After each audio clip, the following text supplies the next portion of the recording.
దేవుని నామానికి మహిమ కలిగాక. దేవుడు ఇచ్చిన అవకాశం బట్టి, కృపను బట్టి దేవాది దేవునికి వందనాలు. మనం ఈ ఆదివారం సమయంలో దేవుని సన్నిధిలో మనం గడపడానికి, ఆయన సన్నిధిలో వాక్యం వినడానికి దేవుడు మనకి ఇచ్చిన అవకాశము, కృపను బట్టి వందనాలు చెల్లించుకుంటున్నాను. నిర్గమకాండం వాక్యంలోకి వెళ్ళే ముందు దేవుడు మన జీవితంలో అనేకమైన గొప్ప కార్యం చేసినాడు. ఆయనకు అసాధ్యమైందంటే ఏది కూడా లేదు. ప్రేమైన దేవుని బిడ్డ, నిర్గమకాండం 15వ అధ్యాయం 22వ వచనం చూద్దాం. మోసే ఎర్ర సముద్రం నుండి జనులను సాగచేయగా వారు షూర్ అరణ్యంలోనికి వెళ్లి దానిలో 3 దినం నడిచిరి. అచ్చట వారికి నీళ్లు దొరకలేదు. అంతలో వారు మారాకు చేరిరి. మారా నీళ్లు చేయలేదు కనుక వారు ఆ నీళ్లు త్రాగలేకపోయారు. అందువల్ల దానికి మారా అని పేరు కలిగిన. ప్రజలు మేమేమి త్రాగుతామని మోసే వేసి అనుకునగా అతడు యెహోవాకు మొదలుపెట్టను. అతడు యెహోవా అతనికి ఒక చెట్టుని చూపెను. అది ఆ నీళ్ళలో వేసిన తర్వాత నీళ్లు మధురంలాయను. అక్కడ ఆయన వారికి కట్టడను వివరించి, కట్టడను విధిని నిర్ణయించి, అక్కడ వారిని పరీక్షించి, నీ దేవుడే యెహోవాను శ్రద్ధగా విని ఆయన దృష్టికి న్యాయమైనది చేసి ఆయన ఆజ్ఞలు విధేలై ఆయన కట్టలన్నింటినీ అనుసరించి నడిచిన నేను ఐగుప్తులో కలిచేసిన రోగంలో ఏది మీకు రానేను. నేను స్వస్థపరిచి యెహోవాను నేనే అనను. ప్రియమైన దేవుని బిడ్డ, ఇక్కడ మొట్టమొదటిగా ఏమంటున్నారంటే మారా అనే దగ్గర కట్టాలి 3 దినాల ప్రయాణం అట సాగారట ఎర్ర సముద్రం నుంచి.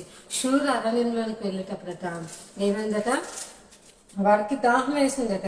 అక్కడ 3 దినములు నడిచి అచ్చట వారికి నీళ్లు దొరకకపోయాను. అయితే వాళ్ళు ఎంతలో ఎక్కడ చేరుకున్నారట, మారాకి చేరుకున్నారట. మారా నీళ్ళు వెళ్ళటమండి చేదనమాట. అవి తాగడానికి కూడా వీలు లేదు. ప్రేమైన దేవుని బిడ్డ, ఈ రోజు నీ చేతిలో కూడా ఒక మారా లాంటి జీవితం ఉండొచ్చు. లేకపోతే ఆ నీళ్లు తాగలేకపోతే అంటే దేవుని యొక్క సన్నిధిలో నువ్వు ఎప్పుడైతే వస్తావో నీ జీవితాన్ని దేవుడు మార్చగల సమర్థుడు. హల్లెలూయా. దేవుడు ఎంత గొప్ప దేవుడు అంటే ఆ 3 దినముల అరణ్యంలో వారంటే, అరణ్యం అంటే ఏంటి, ఈ లోకంలో ఈ శ్రమంలో పడిన వెళ్తున్నప్పుడు ప్రభు ఎక్కడా నీ జీవితం అంతా చేతైన అనుభవం. ఎవరి దగ్గరికి వెళ్ళి ఎటువంటి పరిస్థితి అని చూసినప్పటికీ నీకు ఎక్కడ ఆదరణ కానీ ఆనందము కానీ లేకపోతే ఎవరి వల్ల నీకు ఎటువంటి ఇది లేనప్పుడు దేవుడు ఏం చేశారంటే మారా జీవితం మధురముగా దేవుడు చేశారట. అక్కడ ఒక చెట్టును ఫస్ట్గా ఏంటంటే దేవుడు సూర్య అరణ్యంలో నచ్చినప్పుడట 3 దినముల ప్రయాణం బట్టి వాళ్ళు నచ్చారట. నచ్చినప్పుడు అక్కడ నీరు అడగండి మారా అంటే అది చేదుగా ఉండట నీరు. ఈ రోజు నువ్వు ఎవరి దగ్గరికి వెళ్తున్నప్పుడు నీ జీవితం ఎవరి దగ్గర నీకు ఆదరణ లేకపోవచ్చు, ఎవరి దగ్గర నీకు ఎటువంటి ఇది లేకపోవచ్చు, కానీ ఏసైతే అంటున్నారు ఆయన దగ్గరికి ఎప్పుడైతే నువ్వు ఆయన శ్రద్ధలు అడిగి పెడతావట దేవుని నీ జీవితాన్ని మధురముగా మారుస్తారు. ఎవరి దగ్గర నీకు ఆదరణ లేకపోవచ్చు, లేకపోతే ఎవరి దగ్గర నీకు ప్రేమ లేకపోవచ్చు, ఎవరి దగ్గరికి వెళ్ళినా చేదు అనుభవం, ఎవరి దగ్గరికి వెళ్ళి ఎటువంటి పరిస్థితి నీకు ఉండొచ్చు, కానీ ఏసైతే అంటున్నారు ఎప్పుడైతే ఆయన సన్నిధిలో అట వాళ్ళు ఏం చేశారట, ఆ ప్రజలు మేమేమి త్రాగుతామని మోసే వేసి అనుకునగా అతడు అయితే ఏం చేశారు, మోసే దేవునికి మొరపెట్టారట. అప్పుడు ఏమైందటంటే అక్కడ ఒక చెట్టుని ఏం చేశారంటే నీళ్ళలో వేశారట. ఆ వేసిన తర్వాత ఆ నీళ్ళు ఎలా మధురంగా మారిపోయిందట. ప్రేమైన దేవుని బిడ్డ, ఈరోజు నీ జీవితం మధురముగా మారాలంటే ఒక చెట్టు అంటే ఏంటండి, దేవుని వాక్యం ఉండాలి, ఆయన సన్నిధి నీలో ఉండాలి, ఆయన యొక్క పరిశుద్ధాత్మ నీలో ఉండాలి. అప్పుడు ఎప్పుడైతే నీ జీవితం ఎటువంటి పరిస్థితి అయినా ఎటువంటిది అయినా సరే దేవుని జీవితాన్ని మధురముగా మార్చగలిగాడు. ఈరోజు మారాలట అనుభవం, మారాలట పరిస్థితి నీకు ఉండొచ్చు, చేదు అనుభవాలకు ఉండని వెళ్ళొచ్చు, ఎక్కడ ఏమీ దొరకకపోవచ్చు, లేకపోతే ఉద్యోగంలో సక్సెస్ అవ్వకపోవచ్చు, వాహ విషయంలో ఏది నీకు అవ్వకపోవచ్చు, లేకపోతే ఏది నీ జీవితంలో జరగకపోవచ్చు, కానీ దేవుడు అంటున్నారు ఆయన సంగతి మోసే మీద అనుకున్నారట మా జీవితము ఇంకెంత ఒక నీళ్ళు కూడా లేదు, మాకు దాహం అంటే దాహం వేస్తుంది కానీ నీరు ఎక్కడ మాకు దొరకట్లేదు అని చెప్పేసట దేవుని మీద సనుక్కుంటున్నారు. మోసే అప్పుడు దేవునికి ఏం చేసేటండి మొరపెట్టారట. ఆ మొరపెట్టినప్పుడు ఏమైందంటే అక్కడ ఒక చెట్టుని నీళ్ళలో వేసినప్పుడట ఆ నీరు మధురముగా అయిపోయిందట. ఈరోజు ప్రేమైన దేవుని బిడ్డ, నీ చేదు అనుభవం కూడా నేను వెళ్ళేటప్పుడు దేవుడు నీ జీవితం ప్రతి పరిస్థితిని ఆయన మార్చగల దేవుడు. అంటే ఆ చేతిగా ఉన్న నీళ్ళని దేవుడు మధురముగా మార్చాడు. ఈరోజు నీ పరిస్థితి కూడా అలాగే ఉండొచ్చు, కానీ దేవుడు మధురముగా నీ పరిస్థితిని దేవుడు చేయబోతున్నారు. అనేక మందికి అంటే నువ్వు అనేక మందికి ఒక వేళ అంటే ఎలాగంటే ఎందుకు పనికిరాందలా, ఎందుకు పనికివాడిగా కనిపించవచ్చు, ఎవరికి చూసినా విధులా కనిపించవచ్చు. కానీ యేసయ్య దగ్గరికి ఎప్పుడైతే వచ్చావో, ఆయన యొక్క వాక్యం నీ హృదయంలో ఎప్పుడైతే ఉందో, ఆ నీళ్ళని దేవుడు మధురముగా మార్చినట్లు దేవుని నీ జీవితాన్ని కూడా దేవుడు మార్చిపోతున్నాడు. కానీ ఆయన దగ్గర ఏం చేయాలటంటే ఆయన కట్టండి, ఆయన విధిని మనం గైకొనాలట. అప్పుడు గైకొనేటప్పుడు దేవుని నీ జీవితంలో ఏం చేస్తారట, గొప్ప కార్యాలు జరిగిస్తారట. అందుకే అంటున్నాను, నేను స్వస్థపరచు యెహోవాను నేనని చెప్పేసి అన్నా. మొట్టమొదటికి ఏంటండి, శూర అరణ్యంలోకి. అరణ్యం అంటే ఏంటండి, మనకు అనేక సమస్యలు ఉండొచ్చు, అనేక బాధలు ఉండొచ్చు. కానీ ఆ పరిస్థితులు గుండా వెళ్ళినప్పటికీ దేవుడు నీకు తోడే ఉంటారు. నీ జీవితం మారాలాగా అయిపోవచ్చు, కానీ అయినప్పటికీ నీ దేవుడు నీతో ఉన్నానని చెప్పేసి అంటున్నారు. ప్రేమ అంటే ఏం బిడ్డ.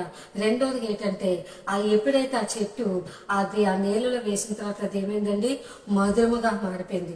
మూడోది ఏం చేయమన్నారు, ఆయన న్యాయ విధిని ఆయన కట్టలను అనుసరించినప్పుడు, ఆయన మాట శ్రద్ధగా వింటే మాత్రం దేవుడట నిన్ను స్వస్థపరచు యెహోవా నేనే అంటున్నాను. అంటే నీ జీవితంలో ఏ పరిస్థితి అవ్వచ్చు, అనారోగ్యం రావచ్చు, లేకపోతే ఏదైనా సరే ఉండొచ్చు, కానీ దేవుడు అయితే అంటున్నారు, యేసయ్య ఈరోజు నీ జీవితాన్ని బాగు చేయగల దేవుడు ఆయన మాత్రమే. హల్లెలూయా. నమ్మిన దేవుని స్తోత్రం చెల్లిద్దాం.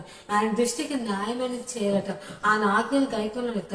ఆ గైకొనేటప్పుడు దేవుడు నీ జీవితంలో అయితే గొప్ప బ్లెస్సింగ్ దేవుడు ఉంచబోతున్నారు. హల్లెలూయా. నీ జీవితంలో అరణ్య మార్గం గుండా వెళ్ళొచ్చు, చేదు అనుభవం గుండా వెళ్ళొచ్చు, లేకపోతే ఏ పరిస్థితుల్లో నేను వెళ్ళొచ్చు, కానీ ఎవరి దగ్గరికి రావాలండి, జీవము కలిగిన దేవుని సన్నిధికి వచ్చినప్పుడు నీ పరిస్థితులు అంతటి నాకు మార్చగల దేవుడు. ఆయనకు అసాధ్యమైంది అంటే ఏది కూడా లేదు. ప్రేమ దేవుని బిడ్డ, ఈ వాక్యం అంటే నువ్వు ఎవరైనా సరే అవ్వచ్చు. ఫస్ట్ గా ఏమంటే నీ అరణ్య జీవితాన్ని దేవుడు మార్చగలరు, చేదు అనుభవ జీవితాన్ని దేవుడు మార్చగలరు. ఆ నీరు మధురంగా అయినట్లు దేవుడు నీ పరిస్థితిని కూడా ఒక మధురమైన అనుభవంగా దేవుడు నేను చేయబోతున్నారు. ఆ చెట్టు అంటే యేసయ్య నీ హృదయంలోకి ఎప్పుడైతే ఆహ్వానిస్తావో, అది ఎప్పుడైతే నీ జీవితంలో ఉంటుందో, నీ హృదయంలో ఉంటుందో, ఆ హృదయంలోకి ఆ చెట్టు ఎప్పుడైతే నీ హృదయంలోకి వచ్చిందో, నీ జీవితాన్ని మధురముగా మార్చారు. మా జీవితాన్ని ఎవరైనా మధురంగా మారుస్తారు? నయోమి జీవితాన్ని ఎవరు మధురంగా మార్చారు? యేసయ్య కదా. అతను అంతా కోల్పోయింది ఆవిడ.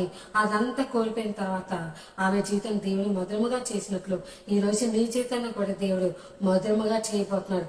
హల్లెలూయా. నీ పరిస్థితి ఏదైనా సరే అవ్వచ్చు, కానీ దేవుని యందు నమ్మిక విశ్వాసం ఉంచినప్పుడు ప్రతి కార్యం చూడగలుగుతావు. ఆయన యందు విశ్వాసం లేకుండా ఆయన మీద సనుక్కుంటూ ఉంటే ఇజ్రాయేల్ ప్రజల్లాగా నువ్వు దారి మధ్యలోనే నాశనం అయిపోతావు. కానీ అది కాదు, దేవుని సన్నిధిలో నువ్వేం చేయాలంటే ఆయన విధిని, ఆయన న్యాయ విధులను కట్టలను కనుకెళ్ళినప్పుడు దేవుడు మన జీవితాలట గొప్ప కార్యాలు జరిగిస్తారట.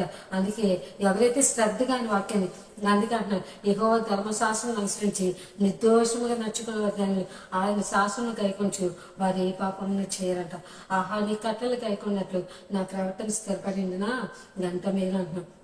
ఆయన ఆజ్ఞలు కైకునేటప్పుడు నీ జీవితం బాగుపడితే, నీ కుటుంబ జీవితం బాగుపడితే, ఆయన న్యాయ విధిని కైకునేటప్పుడు, ఆయన చిత్త ప్రకారం నువ్వు నడుచుకునేటప్పుడు నీ పరిస్థితిని అంతటిని ఆయన మారుస్తాడు. హల్లెలూయా. దేవునికి మహిమ కలుగును గాక. లాస్ట్కి ఏంటంటే నిన్ను స్వస్థపరచు యెహోవా నేనే. నీకే పరిస్థితి అవ్వచ్చు, కానీ నీ జీవితం బాగు చేయగల దేవుడు కూడా ఆయనే. అందుకే గుండె చెదిరిన వారిని ఆయన బాగు చేయగలట. చెదరని జీవితాన్ని, నీ జీవితం ఏదైనా సరే అయిపోవచ్చు, కానీ దేవుడు బాగు చేస్తారట. నీ కట్లు, నీ గాయం కట్టుబడాలి. ప్రేమ ఎంత ఏం బిడ్డ, ఆయన సన్నిధిలోకి వచ్చినప్పుడు నీ ప్రతి పరిస్థితి మార్చగల దేవుడు. కాబట్టి దేవుడు మా జీవితంలో కార్యాలు జరిగించాలంటే ఆయన మాట వినాలి. నీ జీవితం మధురముగా మారుస్తారు. కాబట్టి ఆయనకు లోబడి దేవుని సన్నిధిలో మనం ఉండలేక, మరి మీరందరూ కూడా వాక్యం ఎవరైతే వింటున్నారో వాళ్ళ జీవితంలో కార్యం దేవుడు జరిగించిన గాక. ఆయన నీ జీవితం మధురంగా మార్చును గాక. ఆయనకు లోబడి ఆయన సన్నిధిలో ఉండేటప్పుడు నువ్వు ఆయన యొక్క కార్యాలు చూడలేవు. ఆయనకు లోబడలేనంతసేపు కూడా నువ్వు ఆయన కార్యాలు చూడలేవు. ఆయన మాట వినాలి, శ్రద్ధగా వినేటప్పుడు దేవుని జీవితంలో కార్యం చేస్తాం. దేవుడి కొద్ది మాటలు దీవించును గాక. ఆమేన్.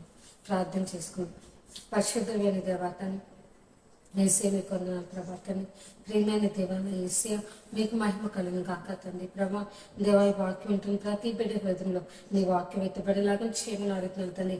దేవా తండ్రి, అరణ్య మార్గంలో వెళ్ళొచ్చు, మారాలంటే అనుభవం ఉండొచ్చు, కానీ ఎప్పుడైతే ఆ నేలలో చెత్తేసినప్పుడు దేవా అది మీరే. కాబట్టి ప్రభా మా జీవితంలో మధురముగా చేయగలవారు. అలాగే మమ్మల్ని స్వస్థపరిచి యెహోవా నీరని మా జీవితం ఏదైనా సరే అవ్వచ్చు, కానీ నీ వాక్యాన్ని వినాలి, శ్రద్ధగా ఉండేటప్పుడు మా జీవితంలో కార్యం జరిగిస్తే ఈ వాక్యం ఎవరైతే వింటున్నారో ప్రతి బిడ్డ కుటుంబాన్ని వారి జీవితాన్ని ఆశీర్వదించి నడిపించమని అడుగుతున్నాను. అలాగే మాకు సబ్స్క్రైబ్ చేసుకుని ప్రతి బిడ్డను కూడా దీవించి ఆశీర్వదించమని, వారికి రావాల్సిన ఆశీర్వాదం దయచేసి నడిపించమని యేసు పరిశుద్ధ నామములో అడుగుచున్నాం తండ్రి.